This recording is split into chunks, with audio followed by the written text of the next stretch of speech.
Hey everyone, it's Friday. Welcome to SHIRO Show. I'm Dave, Saturn Dave, and this is my cohort Trainoco. How you doing? Doing all right, hanging in there. Besides my garage door breaking on me, it's all good. Oh man, that sucks. I'm sorry to hear that. Yeah. I just had to get my garage door repaired because we closed it on some kind of like trellis thing, and it just like Oof. got the springs all borked and everything like that. So it was not good. Oof. But I feel Yeah. that. I feel that. So Also, it's a good $500 repair. Yeah, it wasn't that bad. Luckily there wasn't catastrophic damage done. It was like more like a little over $100, but it could have been So it's worse. bad. So yeah, it wasn't that bad. It was just we couldn't get a service call for a little while, so we were like locked in. Our garage door couldn't be used. But man, I'm getting sick, and it's not the T virus or whatever. It's just a Oh, cold, geez, but it it's kind the of G sucks. virus. Are you gonna turn into a monster and just start like killing STARS members throughout the city? Yeah, something like that. Oof. Oh man, but yeah, I kind of want to be on the other side of it because I can already feel it. Like I'm going down. Oof. Well, I hope you get better soon. Yeah, me too. Me too. And I hope your garage door thing works out. How are? Yeah, we got it fixed. It's Oh, you all did good. get it fixed. Okay, good, good. Sorry, I missed that Yeah. part.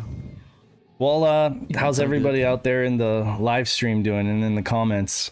It has been a busy work week for me, so I haven't really been doing much shiroing.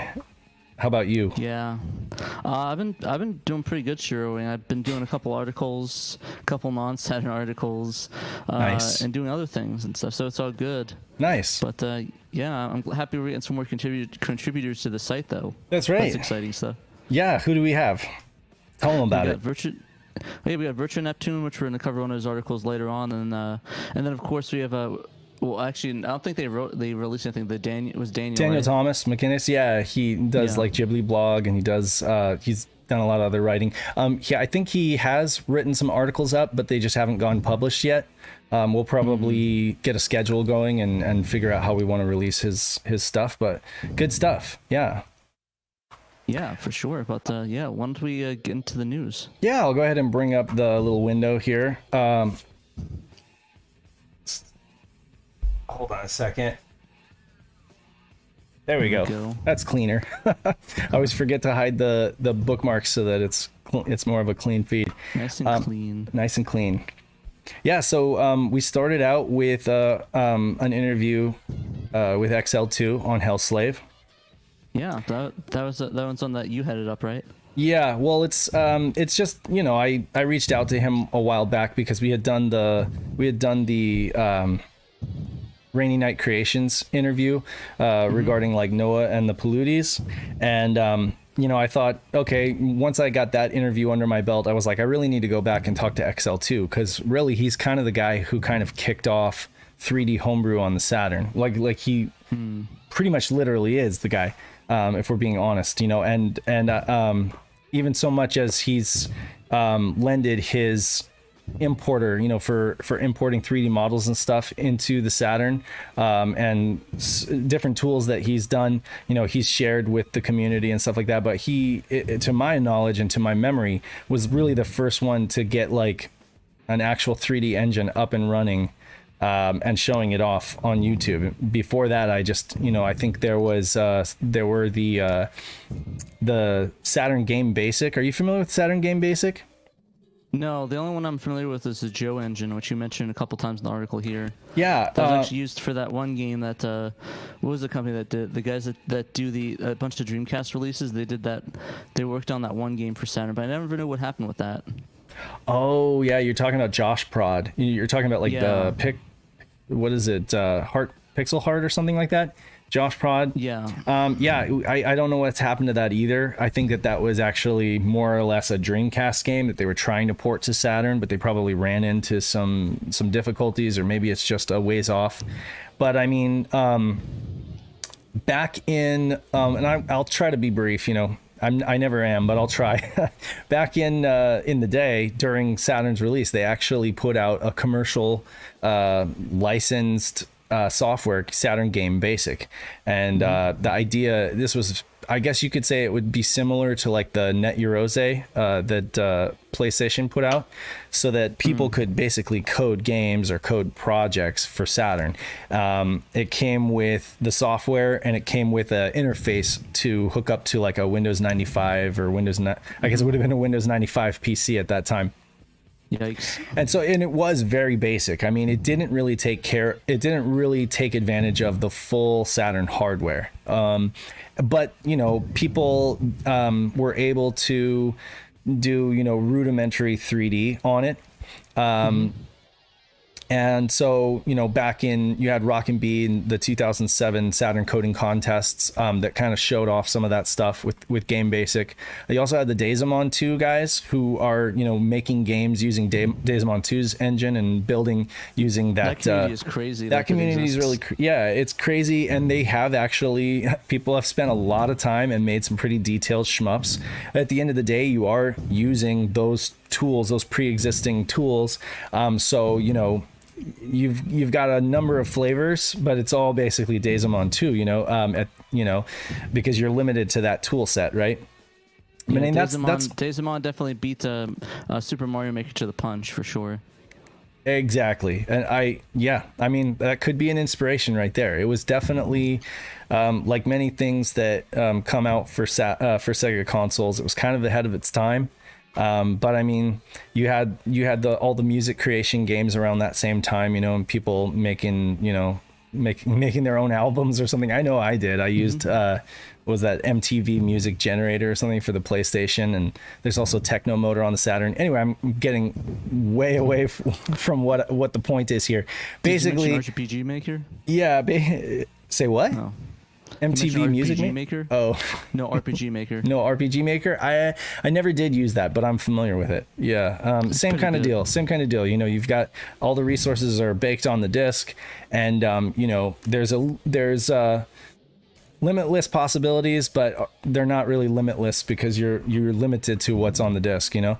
But anyway, fast forward to, you know, around 2015 when Johannes Fetz released the engine, Joe engine that you heard about, and we would hear about XL2 downloaded it, kind of got it running, learned at that point how to like code in C and everything like that, how to compile a game, and it's pretty easy. It was an easy entry point into getting involved in Saturn programming, but not exactly what he wanted to stick with, because, you know, he would run into obstacles when it came to performance, you know, and so he did have to move away to SGL and then ultimately his own renderer to get the kind of performance that he wanted to, and to really like push the Saturn. But what's really remarkable about this whole interview, I guess you could say the takeaway, is that he kind of got started in 2017 with like basically from scratch, like from zero, and he's gone, and now it's 2021,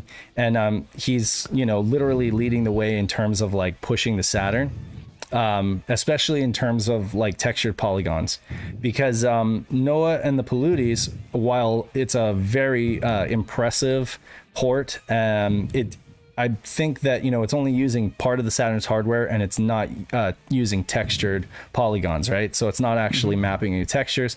They're like flat shaded polys, so you can do a lot of stuff with that you have to do differently if you're insistent on doing a texture poly game like XL2 is. So he has had to write a lot of tools for himself. He's had to, which he said is the hardest part, you know, just that basically there's no one size fits all for Saturn programming, and that a lot of times you just end up having to write a lot of the tools and resources yourself.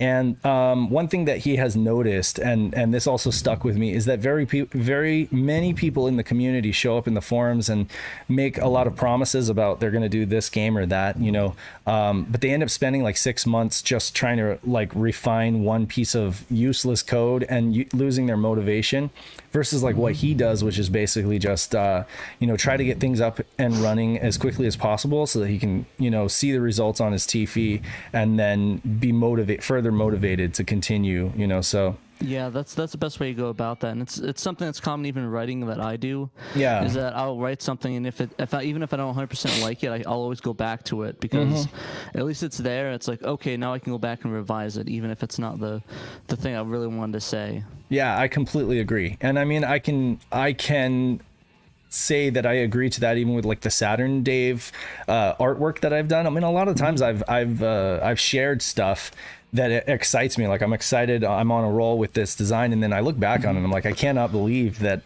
you know, it's come so far from that.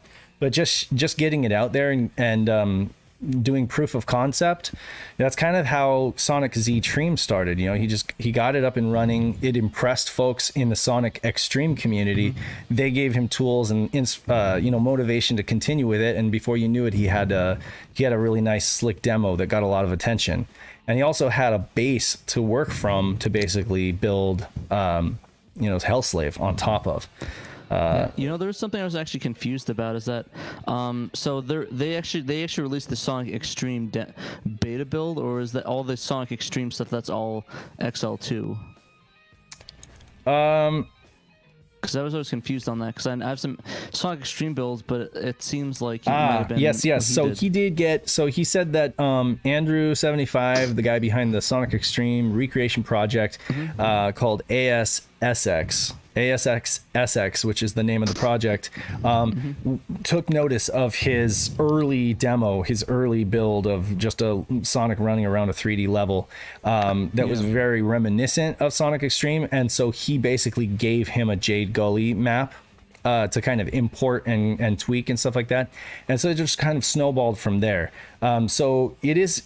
ultimately, the Sonic Z Dream is XL2's engine. It's the Z Dream engine that he made, and he never really planned on doing a Sonic Extreme game. It's just kind of what he cut his teeth on Saturn programming, and he actually does go to say, so far as to say, he doesn't have any plans to finish that project. It really just was a starting point for him to something to work on, so that he could really get used to and write all the tools necessary to do Saturn coding. And then he mentioned that doing the boss fight, the Metal Sonic boss fight, was a fun project. That I was gonna say that was insane.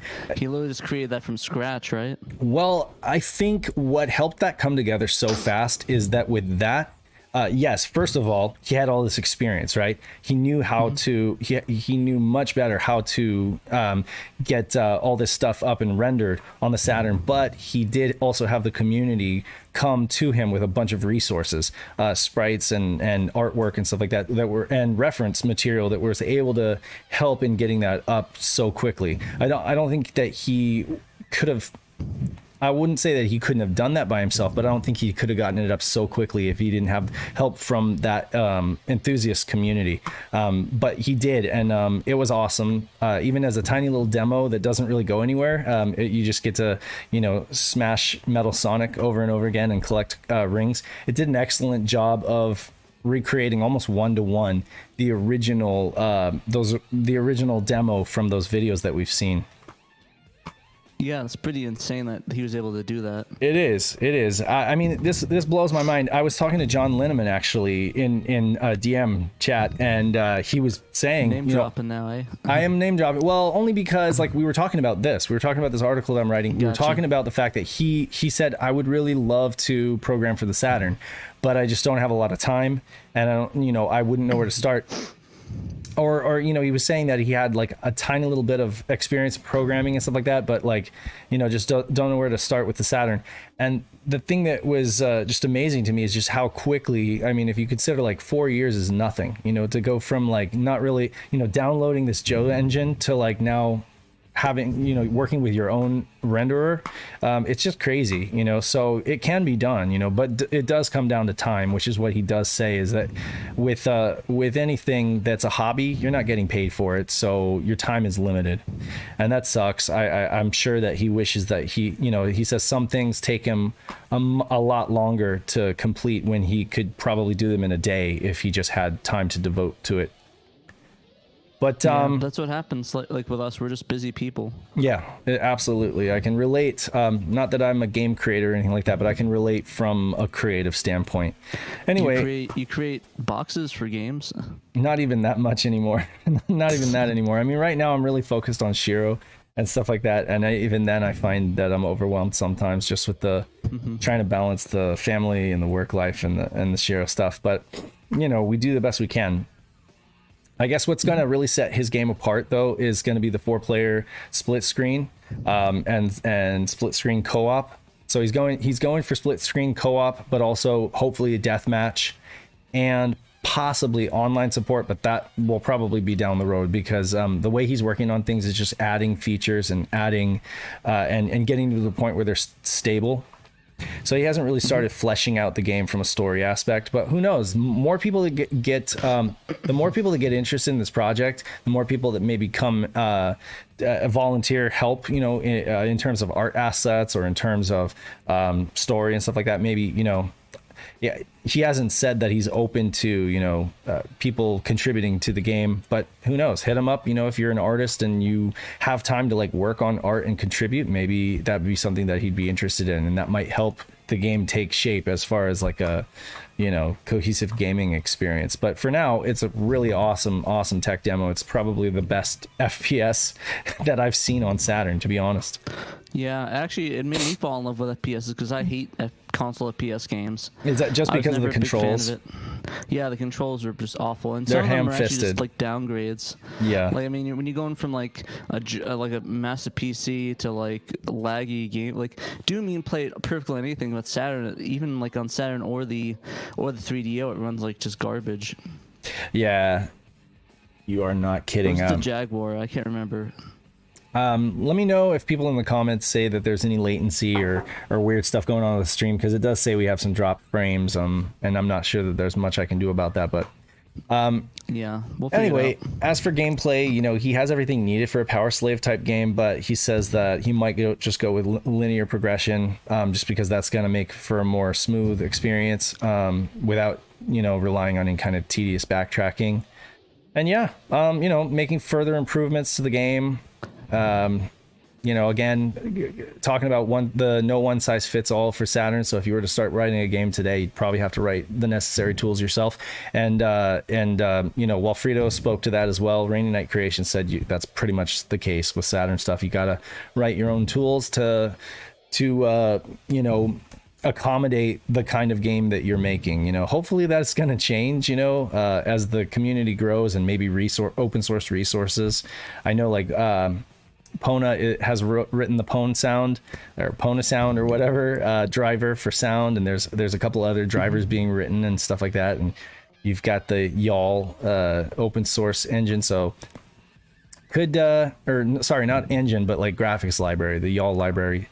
So as more open source resources become available, maybe that's not going to be the case. Maybe it's going to be an easier proposition, but for now, yeah, it is complicated, and he says so, that his engine is incredibly complicated, so it would be difficult for him to like share that information and have anybody else like run with it. But anyway, thank you. I just want to say personally, thank you XL2 for giving me all of that. That was a lot. Like, you really didn't half-ass it when it came to like answering these questions and giving us a lot of information, so I really appreciate it. And I really hope that folks who are interested in this and interested in the Saturn's hardware will take the time and read the article. Yes, for sure. It's a really interesting article. I need to go back and read it again, because it's a lot of stuff that just a lot of detail he went into it. It is, yeah. It's like one of those things you got to read a couple times to get everything. It's like a good book. Yeah.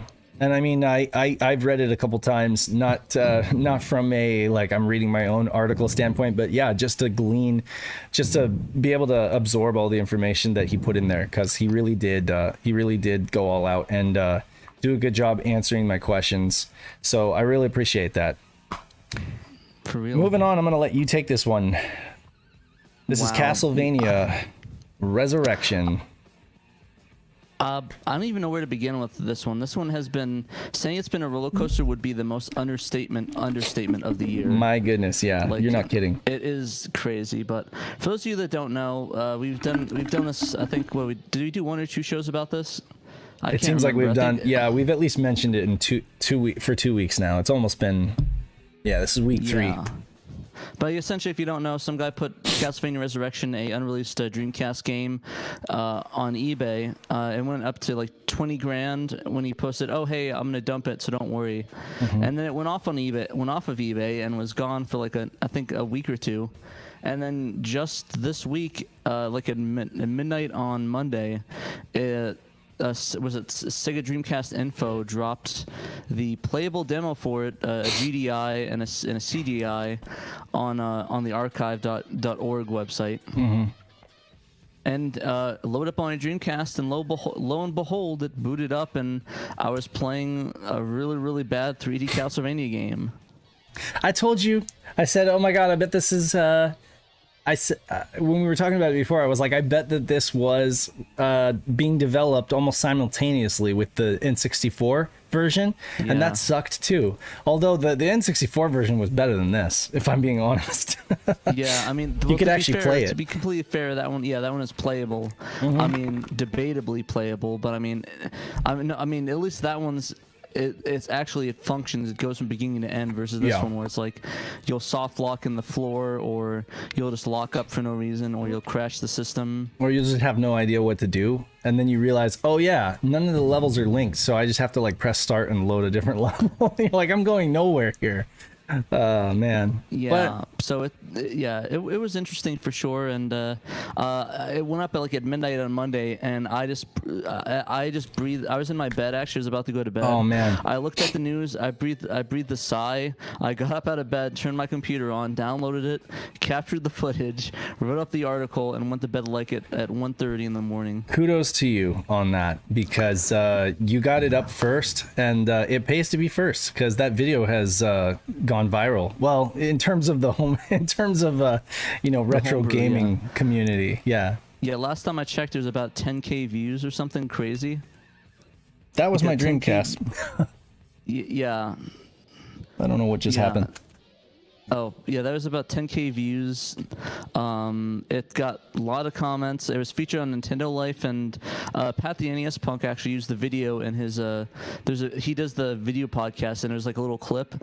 I know it's mine because I kept getting killed and hit and destroyed, so I know it was mine for sure, and it was the first thing that pops up. Nice. So that was really cool. I got like a ton of pingbacks on it, so that was kind of cool as well.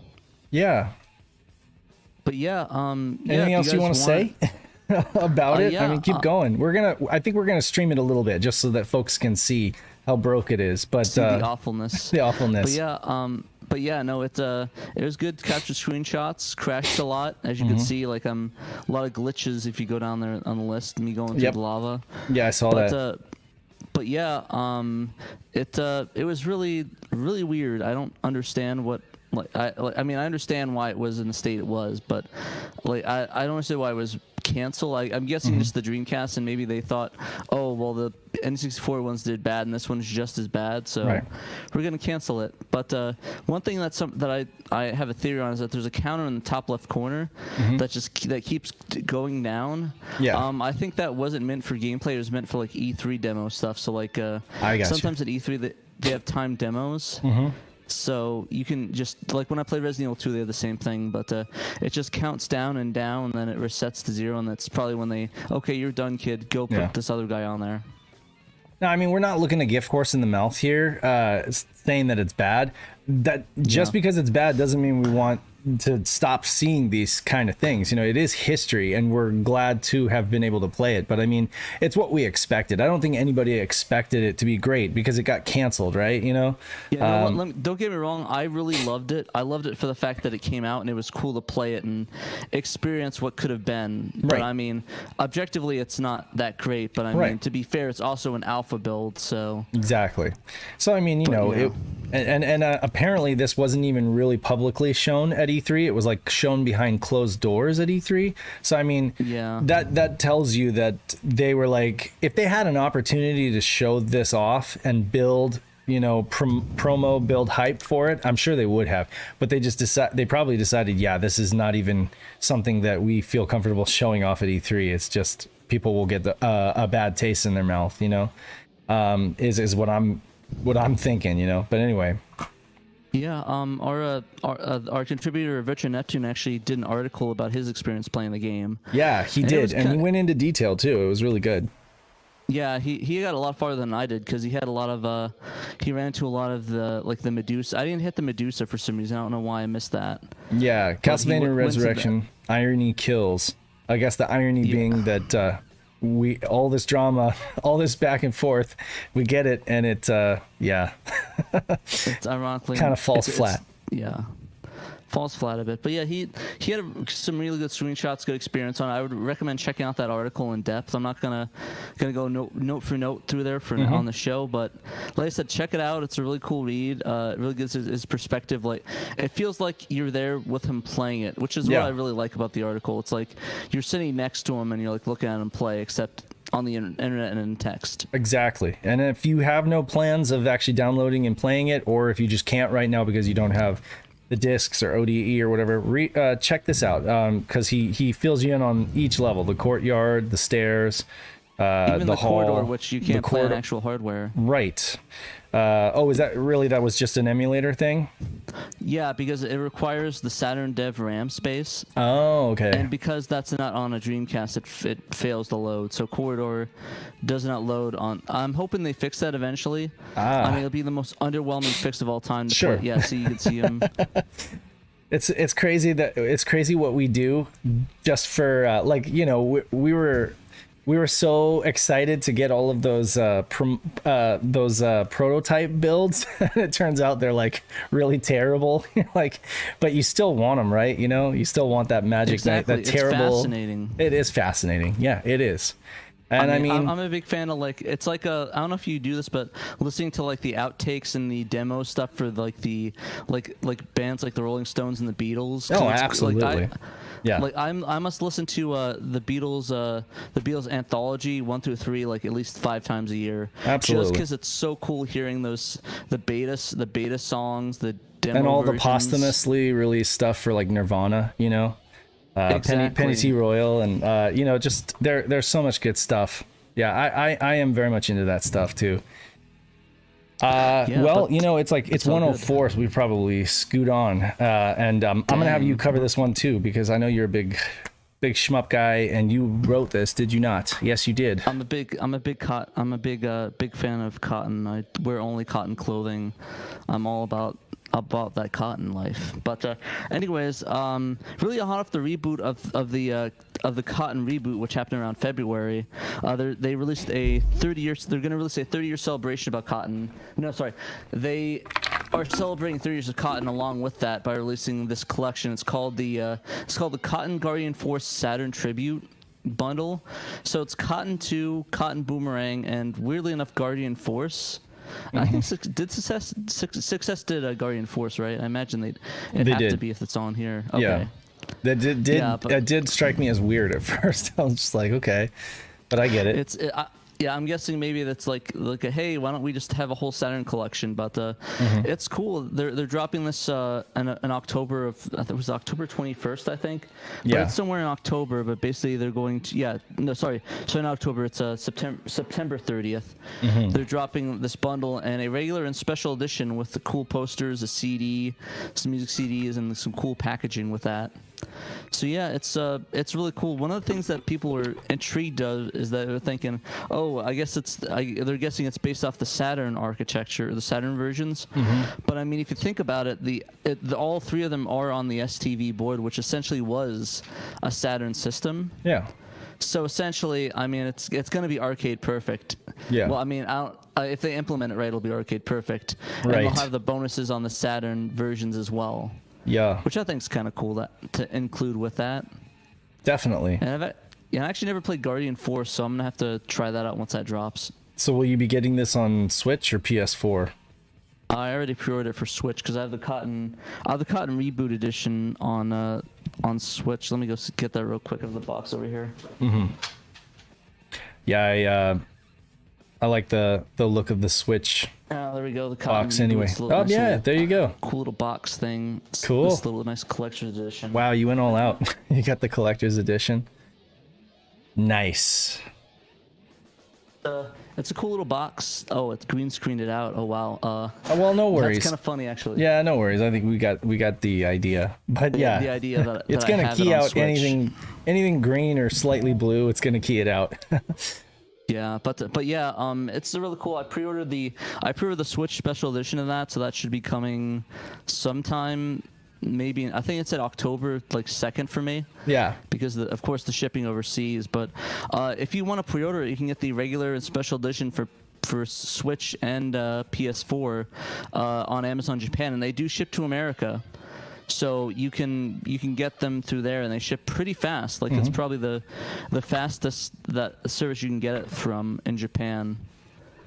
Nice. But Strictly Limited Games did a limited edition of Cotton Reboot as well, but I don't think that's released. It might be in English, that one, the Strictly Limited. So I actually might need to pick that up because the one I have is in full Japanese. Gotcha. But yeah, this is probably going to be in full Japanese as well, but I mean, they're already in full Japanese anyways. So, I mean, if they could translate it and get English text in there, that'd be actually pretty sweet. Because, I mean, they already have the Cotton 2 translation, right? Yeah. For Saturn, so maybe they can work out a deal and get that going. That'd actually be kind of cool. That would be cool. Maybe we'll Anything else you want to say about it before we move on? Play Cotton. Play Cotton, yeah. 2. I mean, seriously, if you haven't, you need to. It's an excellent game. What's wrong with you? Yeah, what's wrong with you? Yeah, no, but I'm pretty sure everybody everybody watching this has probably played Cotton in some form. If you haven't, you really should, yeah. And you can buy it on, I think it's on the Switch eShop and PS4 shop, and you can actually get it on, like you can still order it on Amazon Japan. So yeah, go play and get and the Cotton Reboot. I mean, so go pre-order that, play the Cotton Reboot, support these releases so we can get more of them, because I love Cotton. I love Cotton. Nice.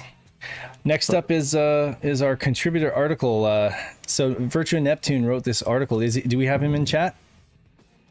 I don't see him in chat. I think he might be away. But okay. Yeah, if you want to hop in, if you're watching, just hop in the voice chat and we can cool. queue you up. But we can talk about it a little bit before he hops in. If not, we can just move on. But yeah, Bernie Rangers is he did a really cool article on it, giving his views and I guess retrospective or his perspective. I'm not sure if he actually played it before.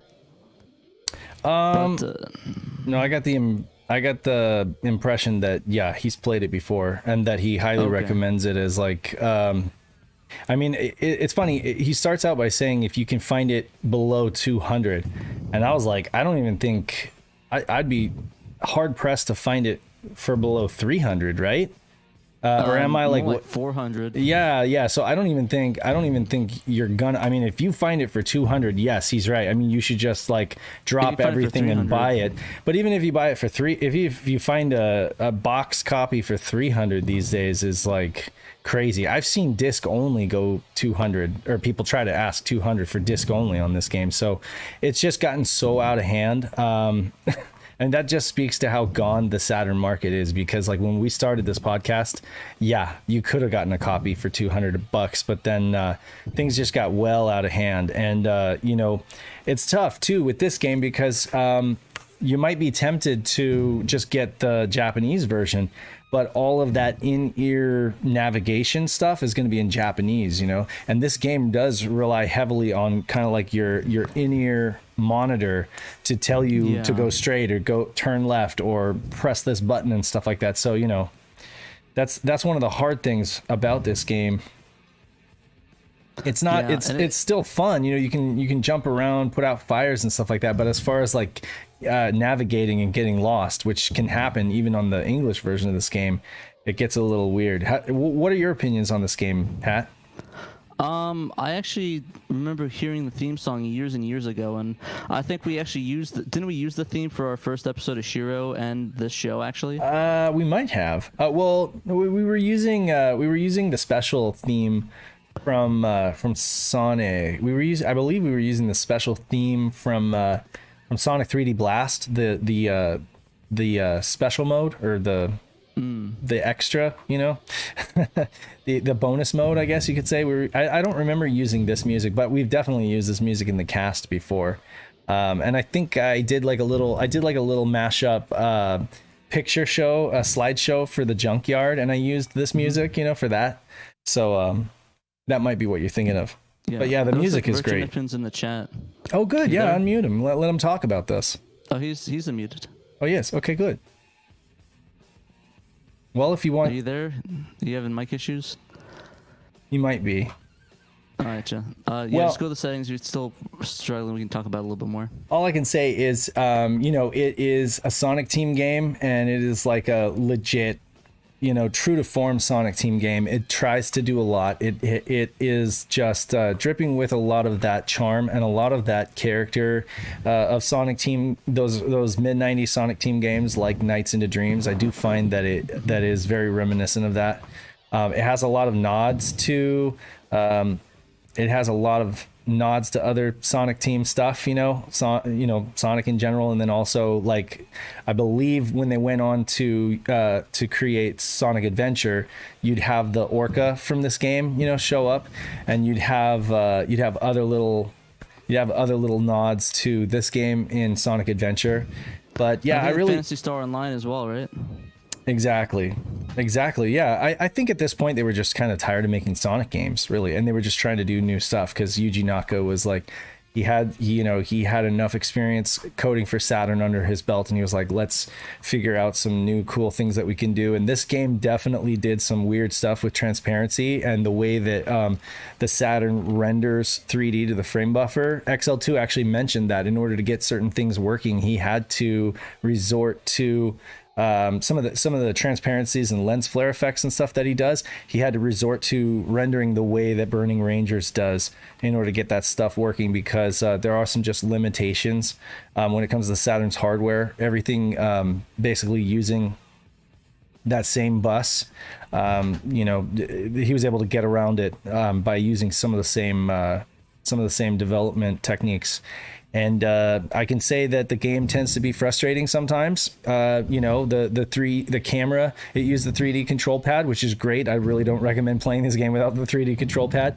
But be that as it may, it was early as far as 3D platforming goes. And they were still, I'd say all things considered, it's a hell of a lot more playable than like Croc, which I also love Croc, don't get me wrong. Ooh, but it's a hell of a lot more playable, but that camera does tend to bite you at times. You get in those sticky situations where you're caught on a corner and you're clipping on something, and it gets frustrating at times. And then there's the in-ear navigation. But I think all things considered, this game is pretty classic. I mean, it's a Sonic Team game that is well worth owning on the Saturn if you can, and even if you can't, it's well worth playing. But that said, it is divisive still. I mean, there are some people that just straight up don't think it's all that, and they're more than willing to tell you that they just have played it and they just don't think it's that big of a deal. I personally love it, but that's just me. I like quirky games. Yeah, I honestly need to play it a little bit more. I played like 5 minutes of it and I stopped. Yeah. So you played 5 minutes and stopped? Oh man. Yeah, I don't know. I wanted to try it out real quick, so I did a big bat on that, so I need to go back and play that. I just never really had it, mostly because it was always expensive. Even because when I was in college, I couldn't afford it because it was like $200. Like that's a lot of money. Yeah. And now that it's like $500, that's like way too much money. Yeah. Yeah, I mean, I hear you, but I definitely think folks need to get through a few levels so they can really make an opinion on this, because the gameplay varies a little bit. They try to do different stuff with the bosses. There is some degree of repetitive gameplay. Looking around for looking around for the victims who are basically locked down in certain areas, and you have to free them. And I mean, you have to gather enough crystals so that you have the power to teleport them or whatever.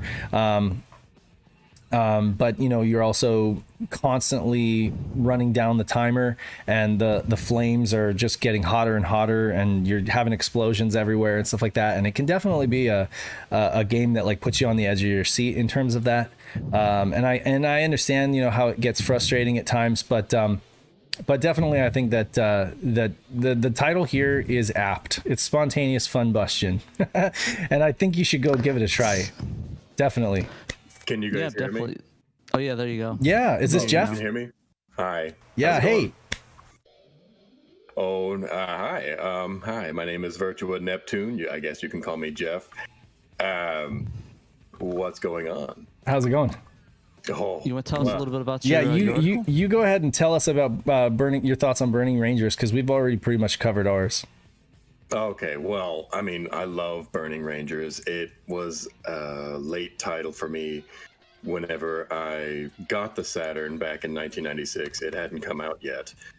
So pretty much I didn't know about Burning Rangers until one day I walked into a pawn and there it was for like ridiculous amounts of money. I forgot what it was. And I'm like, Burning Rangers, why is it so expensive?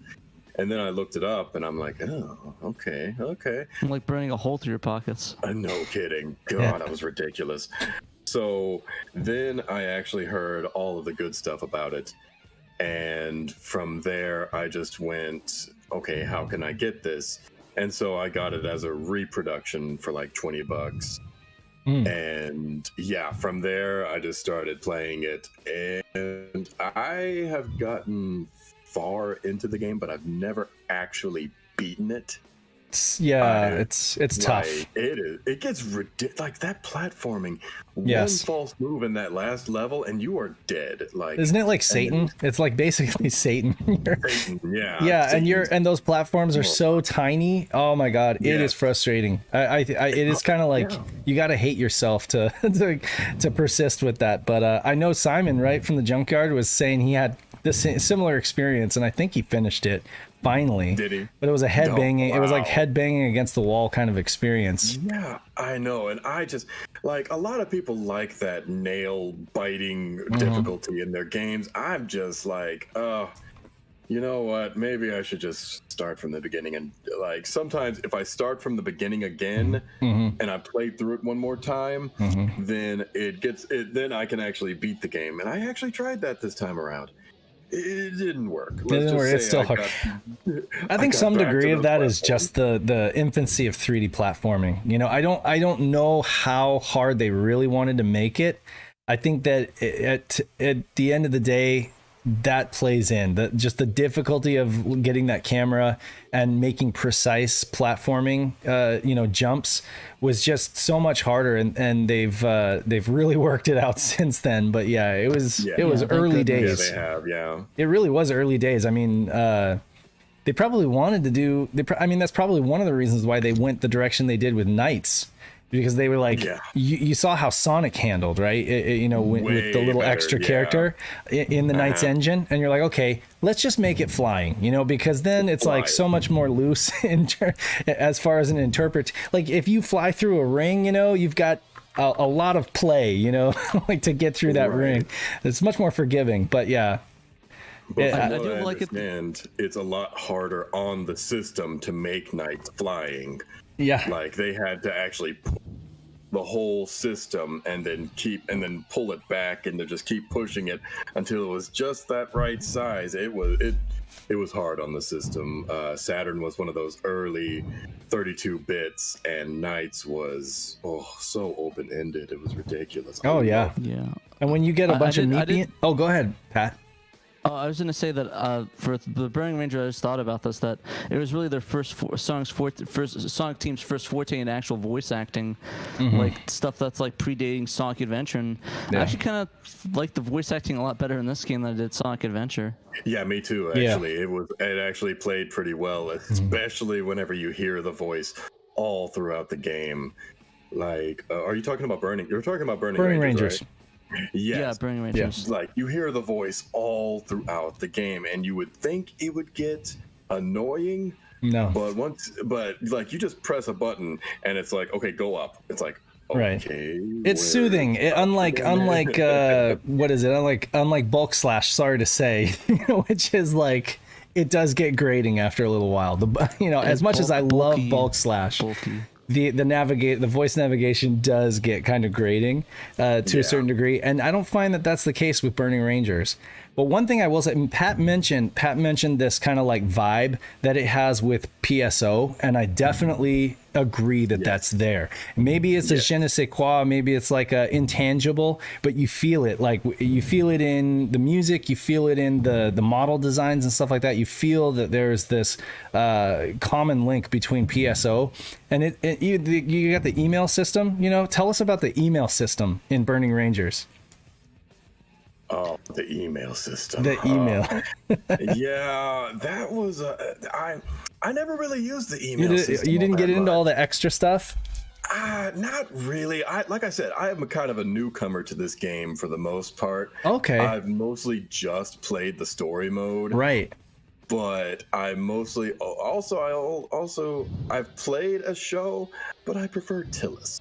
Sure, yeah, and I mean I can understand. I think she's the easier character. It's kind of like picking Claris, right? In Knights, it's a little more straightforward. I find that it's harder to control. Yeah, it's more like Jill in Resident Evil. Yeah, no kidding. I'm not sure about the characters, but I think I picked the one that the Trekkies has his avatar of. That is Show. I don't know exactly who that. That's Show. Yeah, that's Joe. Yeah. I pick him mostly because of Trekkies. So. But so Reader's Digest, if you go into the options or if you go into like the extras for the game, after you rescue people from the station, they send you emails, and sometimes there are some really crazy sometimes there's like little Easter eggs, I guess, or like nods to like the staff that made the game, and then sometimes there's just some really weird kinky stuff in there. It's just weird, and it's very much a Sonic Team kind of thing. I think it adds to the overall experience, and that's the thing with Sonic Team games, is they always give you a little bit of extra. They always give you some extra stuff that's not really talked about in the manual. You know, you just kind of have to discover it. So half the fun. That's half the fun, and I definitely think it adds to the experience. So yeah, you should check out those emails. I really should. You know, I mean, I didn't get too far into that. I was mostly playing it this time around to write the article. Yep. But yeah, so like spontaneous fun bustion. Honestly, I forgot how I thought of that. But I like it. Anyway. I like it. It's apt. Yeah, I like to give all of my articles little titles like that. I like to get a little creative with that sort of thing. Cool. Yeah, but anything else you guys have before you move on? Well, just folks should check out this article. It's not a long read, but it's good. And definitely if you find Burning Rangers in the wild for $200, don't even think twice. Just buy it. You can sell it. You can just make you can make like a $200 profit if you just turn around and sell it. Yeah. It's like really printing money. By Sonic Team. Yeah. Yeah, and the best way to do it is just to find it for cheap. Just find like the developers aren't making money off of it anymore. So if you can find it like a reproduction or something along those lines, just do it. It is a fun game. I wish the developers would find a way to make money off of it. Honestly, I wish they would release it on Switch or something like that. So, because currently there is a remake. Is there not a remake using what is it, Unity or something like that right now for Burning Rangers? There's one in the works. Yeah, it's like an up-resed version using the Unity engine, and it looks amazing. But yeah, I mean, I actually know of a guy who is going through and revamping all of the graphics himself. Yeah. And he has told me that he would be okay if I did an interview with him in the future. Cool. So I think that's the guy I'm talking about. Is that guy? Yeah. He's on Twitter a lot, and I've actually talked to him. He's a German developer, and he I asked him a couple of questions, and he was like, "Yeah, that'd be fine. I could do that." I'm like, "Sweet." So sounds good. Cool. I could do something like that in the future. You know. Awesome. Yeah, we'll definitely talk about that later, though. Yeah. Last order of news before we flip on over to the stream portion. Is just something that you uploaded yesterday, I want to say, right, Pat? More LPs. This one caught me off surprise. Caught me by surprise. I think it actually was Monday as well. Lace Records showed a blurry image of I think it was like Kiryu, the main character from Yakuza 0, and everyone started getting mega hype on it, saying, "Oh my gosh, it's happening!" And it did. They announced Yakuza 0, but the thing is, they went extra on this. Like, yeah, no I was kidding. expecting, I was like, oh, it's gonna be like a best of thing, like the 2 LP, but no, they're releasing a 6 record set of Yakuza 0. Not only a 6 record, the 2 record and the 6 record in 2 different variants of black vinyl and I just pulled up my headphones. Yeah, the black and then like the white with like different colors swirling around the centers. It's just black and white vinyl. It looks sweet. Obviously there's going to be a price point difference, right? The black wouldn't cost as much to do as this. No, it's the same price. Is it really the same price? Yeah, they're both Seriously? $120. Okay, well, I mean, of if you're course. a huge Yakuza fan, then this is kind of a no-brainer. And then there's an and LP edition which costs $35. Yeah, a little bit cheaper. The thing is that you want to get the deluxe edition because it has Baka Itai on it, the famous Dame Dane, Dame Yo Da, that one on it. So you need to get that because that's the best song in Yakuza 0. They have Judgment as well, which I heard is also a really good song as well. Also, Pat is the deluxe edition guy. Like, he buys the deluxe edition. Well, I mean, for Yakuza 0, it was a no-brainer because it's Yakuza 0 and Sega. So I mean, why? I mean, what is there to not get from it? And it's rare because like not a lot of record sets have like deluxe editions, but Sega usually is good at that. Like they had the whole deluxe edition for Persona 5 that had all the music, and this one's gonna have all of it. Yeah. So yeah, it's a pretty decently price set. 120 records isn't that bad. For $120 for a 6 record. Yeah, for 6 records. Yeah. If there were 120 records, then that would be like 1,000 something. Yeah.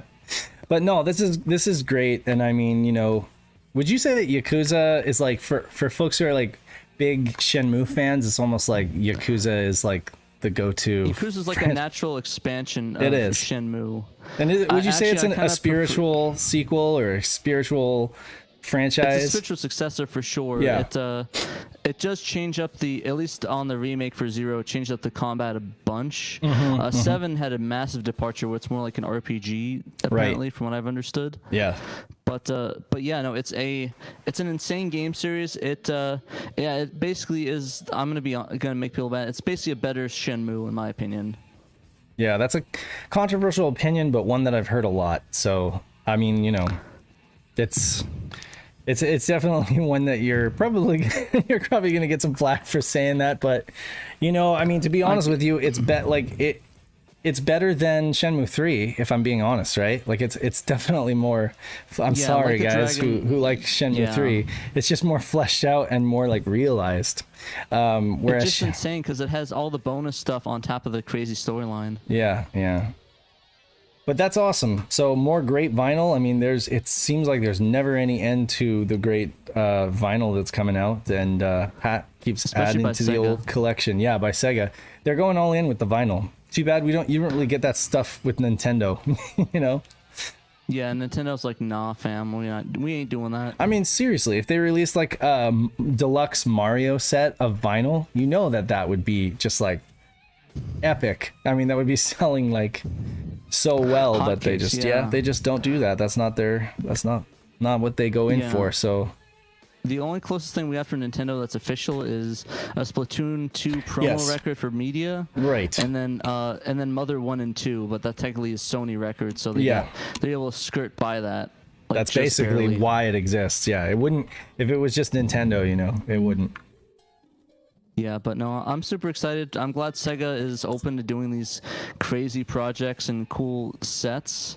Yep. Because I think there's a big market for it, and it's sad that a lot of audience really can't get a lot of Nintendo stuff that way, and it has to be made by bootleggers, and you have to pay exorbitant amounts on eBay for basic records. You know? Seriously, couldn't agree more.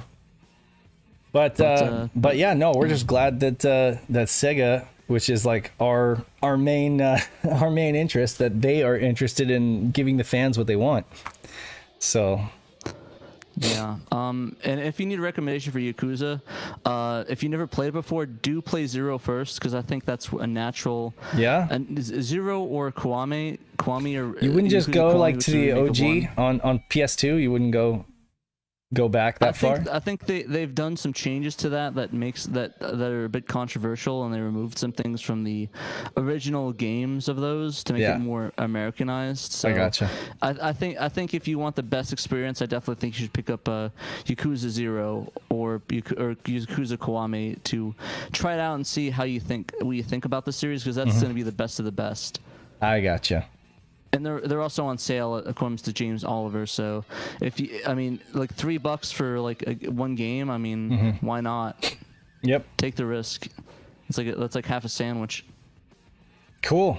All right. Well, I think that's about it. wrap it up for us, and we'll scoot on over to the stream. All right. Well, thank you for watching the SHIRO show, the main news portion. Definitely check us out on YouTube when we go live. But yeah, for everyone's listening and watching in the replay, see you next week. See ya.